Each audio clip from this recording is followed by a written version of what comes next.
Well, it's the political party crisis is not unusual. In fact, there should be crisis because there are disagreements on matters that happens within political parties.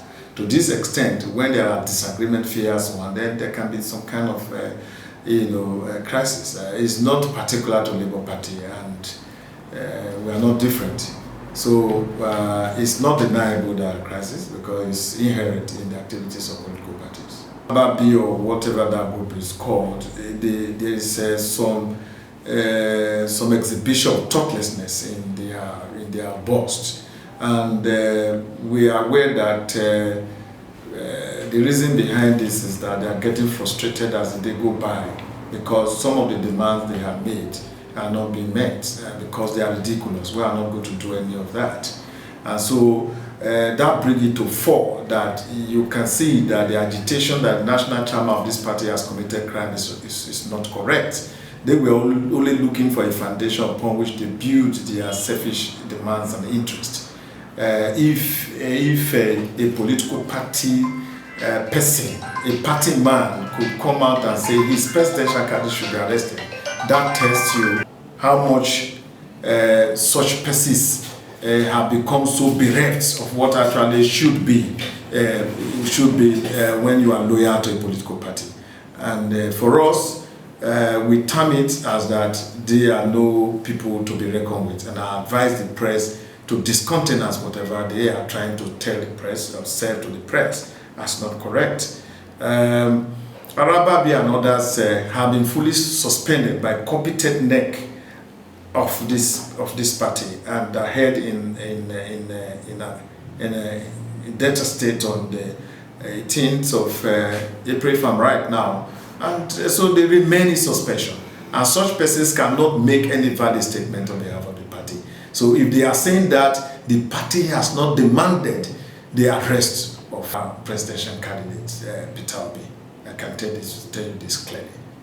Well, if anybody goes to court to make a complaint, yes, the court is competent to say, well, because we have seen what you brought, depending on the component of lies in what is brought before the court may be confused to do an ex parte motion as it is in this case to restrain the national chairman, and a restrainous order is not a removal. Literally, when you restrain, it means that do not in full exercise the right you had in the previous time before the matter before us, and that is what that is. So it's not a removal. But what is before the court is not checking who is confirmed chairman, who is not chairman. That's not what is before the court. What before the court is clearly, you courts, we are of the view that you do not have the competence competency jurisdiction to entertain this matter. Then 3, those who are bringing the matter before you do not have the local standard to do so. And so the court, in their wisdom, in Mwazu's opinion, he told us he has the competence, he has the right in law to entertain it. We don't have to argue with him. And he went on to say, oh yes, those who brought the matter to court have the competence because, in his opinion, they are members of Labour Party. And we are not going to question that. We quietly have moved on to the appeal court. So what are we talking about? So that was what before the court.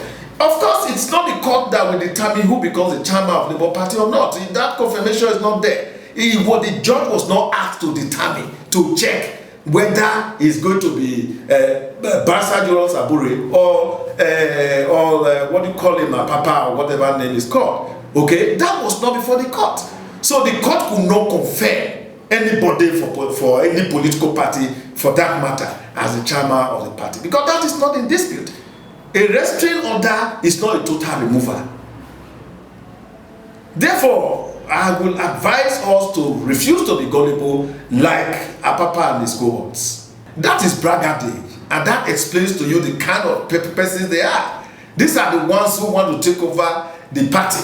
When you are showing inordinate ambition, you are showing pride, you are talking to a group of lawyers who have gone to school to read, to come to you within 24 hours on an issue you did not originate, as Apapa. So that tells you that these ones should never be allowed to be the component of the administration of Labour Party. And we will make sure the National Executive Council of this party, the legitimate National Executive Council of Labour Party, are resolved to fight and wrestle Apapa to the ground. And of course, it's not going to be safe from it. I can tell you this. Well, if you say all state executive, he was making an overriding statement to me that my state is involved. But however, that is a reckless talk. Where was he standing to make such a statement? What meeting was that? So what law was he standing upon to say that? I have mentioned in the beginning of this interview that Apapa has been suspended from the activities of this party. And so he does not have the right in law to make statements like he had made. So entertaining him even in the front of your cameras is an aberration because he's been suspended. It's not part of the activity, it's not part of Labour Party anymore. So what are we talking about? So now it's also a reckless statement to sit and say all the 36 state local executive council have been dissolved. You can't do that. You don't have the power to do that. And of course, we are moving on with our activities as though nothing has happened. Of course, nothing has happened actually, because Apapa does not have the competence to make such a statement. Because it will not be listened to. My party is doing perfectly well.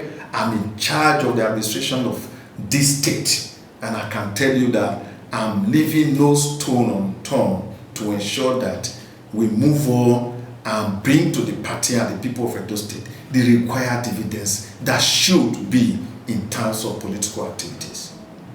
Osunde Mansi, reporting from Crusader TV News, Benin.